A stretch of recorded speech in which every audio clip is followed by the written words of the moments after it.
Sebelum ada Liko dan juga Roy, Ash adalah protagonis anime Pokemon selama 1232 episode gitulah pokoknya.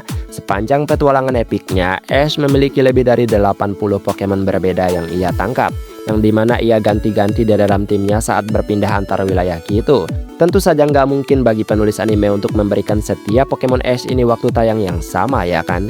Jadi ya sementara beberapa Pokemonnya terlihat dan digunakan terus-menerus, yang lain hanya muncul beberapa kali sebelum dilupakan gitu. Sayangnya hal ini juga menyebabkan Ash menyia-nyiakan potensi beberapa Pokemon yang berguna banget dengan menolak untuk memanfaatkan kekuatan mereka atau sama sekali tidak menggunakannya. Dalam banyak kasus, ia bahkan secara terang-terangan mengabaikan beberapa calon rekan bertarung yang secara objektif sebenarnya cukup langka dan juga kuat, terutama Pokemon-Pokemon khusus yang bisa saja berevolusi ke tahap akhir atau menjadi jauh lebih kuat gitu.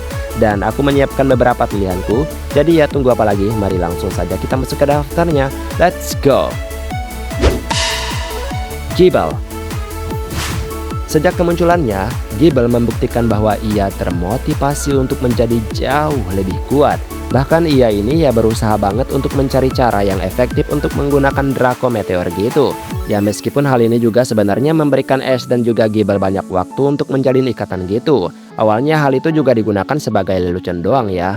Meskipun Gible akhirnya menguasai jurus tersebut yaitu Draco Meteor, faktanya bahwa Draco Meteor awalnya digunakan terutama untuk menciptakan momen-momen komedi gitulah pokoknya. Tapi kalau misalnya dipikir-pikir lagi sebagai pseudo legendary, kekuatannya untuk menjadi Garchomp tuh besar banget. Dan Gible tetaplah Gible, bukan Garchomp yang sangat diharapkan oleh banyak penonton.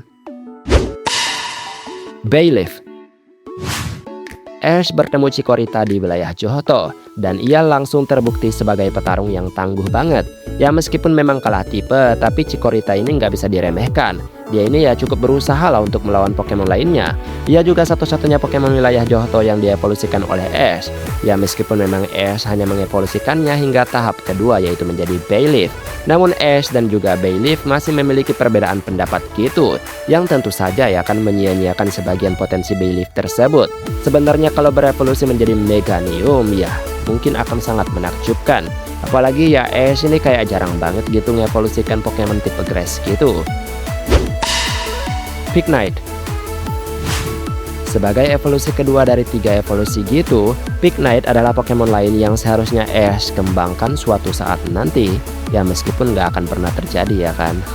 Sampai detik itu pun ya Pignite tetap Pignite. Namun potensi Pignite sendiri yang terbuang sia-sia bahkan lebih mengecewakan daripada banyak Pokemon Ash lainnya yang kurang digunakan karena latar belakang ceritanya. Pignite ini ditinggalkan sebagai tepik oleh pelatih sebelumnya. Kayak Pokemon tipe Fire lainnya yang biasanya Ash tangkap gitulah punya latar belakang yang menyedihkan. Ya orang-orang mungkin berpikir kayak Tepik ini bisa berevolusi ke tahap akhir yang jauh lebih kuat. Nyatanya enggak. Dia berevolusi ke Pignite dan Pignite enggak berevolusi ke Emboar. Torkoal. Torkoal adalah contoh menarik tentang betapa fleksibelnya kekuatan bertarung dalam anime Pokemon. Setelah menangkap Torkoal, Ash menggunakannya dalam beberapa pertarungan termasuk di gym Petalburg gitu, bahkan banyak di pertarungan lainnya gitu. Torkoal bukanlah Pokemon yang kuat banget sebenarnya, tapi kalau di tangan Ash, Pokemon lemah aja itu bisa jadi kuat loh ya.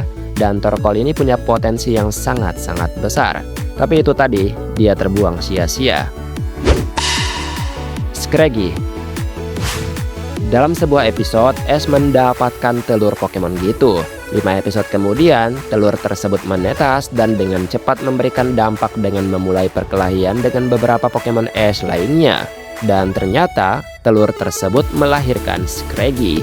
Alih-alih menjadi Pokemon ikonik bertipe ganda yaitu Fighting Dark gitu, Scraggy ini menjadi karakter yang cukup lucu banget lah.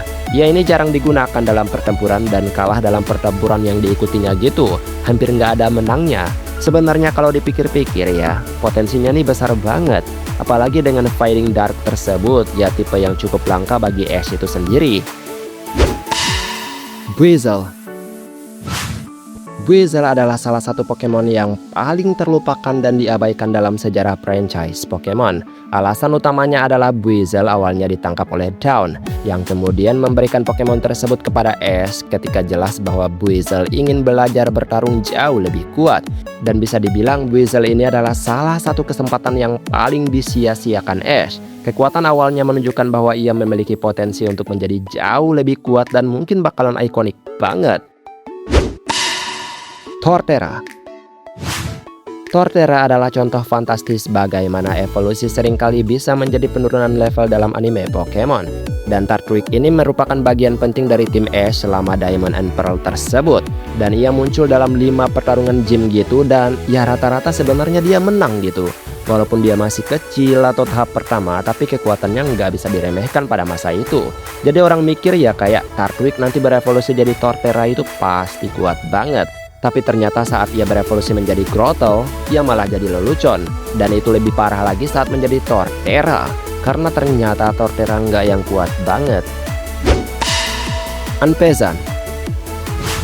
Pokemon ini jarang banget digunakan. Ya kayak berperan sebagai alat daripada anggota tim yang sepenuhnya digunakan gitulah pokoknya. Tidak ada Pokemon yang lebih mewujudkan fenomena ini selain Unfezant, karena Ash hampir nggak memanfaatkan potensi Pokemon ini sama sekali. Ash pertama kali menangkap Pidove di salah satu episode gitu. Sebenarnya Ash mungkin bisa saja membuatnya menonjol dengan evolusi terakhirnya tersebut. Apalagi di generasi kelima Ash menangkap banyak Pokemon tapi jarang gitu untuk mengevolusikannya ke tahap akhir. Oshawott. Oshawott adalah contoh paling jelas dari tren ini, karena meskipun Pokemon ini sering digunakan dalam pertempuran, Oshawott ini banyak banget kalah dari Pokemon-Pokemon yang dilawannya gitu.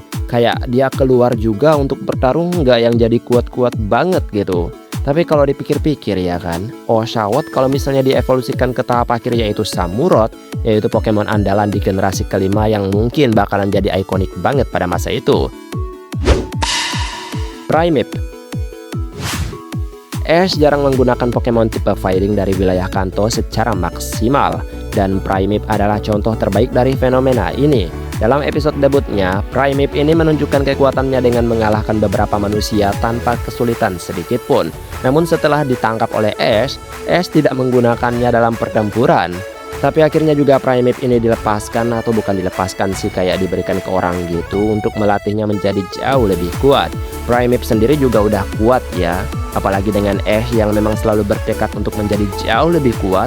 Sama-sama gitu kan, mereka pasti bisa punya potensi yang besar. Dan itulah beberapa Pokemon yang Ash tangkap, tapi kayak jarang digunakan atau bahkan kurang dimanfaatkan untuk menjadi jauh lebih kuat gitu. Dan bisa dibilang mereka terbuang sia-sia ya kan. Tapi misalnya kalau kalian nggak setuju, ya kalian bisa tambahkan mungkin ada beberapa yang ya masuk akal untuk didaftar ini. Baiklah, sampai di sini video hari ini. Maaf jika ada kesalahan kata atau mungkin ada kalimat yang kurang tepat, mohon bantu koreksi ya teman-teman. Terima kasih juga untuk setiap dukungan yang selalu kalian berikan terhadap channel ini. Dan kita ketemu lagi di next video, aku pamit dulu. Dadah!